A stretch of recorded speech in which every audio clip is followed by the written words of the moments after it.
ফেরাউনের ব্যাপারে অনেক মিথোলজি আছে দেশে, যে অনেক লম্বা। এক বক্তার ওয়াজেও শুনছি আমার পাগড়ি দিয়ে আমি মাইপ পাইছি 60 হাত লম্বা। কিন্তু আমি তো মিশরে ছিলাম, আমি দেখেছি ফেরাউন আসলে এত লম্বা নয়। ওর আসল নাম মিনেফতাহ রামসিস আস-সানি, দ্বিতীয় রামসিস। ফেরাউন বা ফারাও হচ্ছে মিশরের সিংহাসনে যারা বসে ওদের উপাধি। যেমন প্রেসিডেন্ট বা রাষ্ট্রপতি, এটা কি কারো নাম?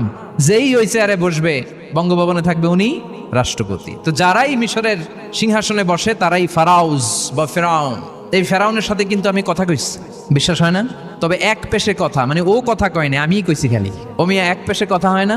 আপনারা মাঝে মাঝে আল্লাহর সাথে কথা কন না?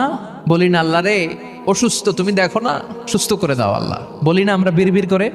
কথা তো বলি, এক পেশে কথা। তো ফেরাউনের সাথেও আমি বলছি। মিশরে যে আমার অনেক আকাঙ্ক্ষা ছিল যে এইটারে দেখতে হবে আগে, তো ফ্রিতে দেখেছি, ফর ফ্রি। আমাদের আল আজহার ইউনিভার্সিটির যে কার্ড ছিল, জামিয়াতুল আজহার শরীফের কার্ড, ওটা দিয়ে আবার ফ্রিতে অনেক জায়গায় যাওয়া যায়। তো একবারই দেখেছি আমি মিশরের রাজধানী কায়রোর যে জাতীয় জাদুঘর, ওদের রয়্যাল মমিস চেম্বারের 2nd ফ্লোরে ওকে শোয়া রাখা হয়েছে। তো অনেক আশা ভরসা নিয়ে গেলাম, ঢুইকাই দেখি ওই রুমের ভিতরে ফেরাউন চাচা শুয়ে রয়েছে। তো যেই ফেরাউনরে জিজ্ঞেস করলাম, হেই ম্যান, হোয়াটসঅ্যাপ, কেমন আছো?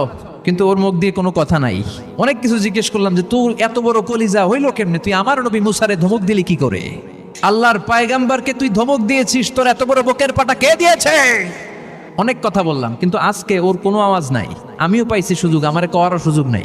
ইচ্ছা মতো দোলাই করলাম ফেরাউন রে। আল্লাহু আকবার। ওর ধমকিতে নাকি মিশরের জমিন কাঁপতো, কিন্তু আজকে ওরা শুটকি বানায় রাখছে কে?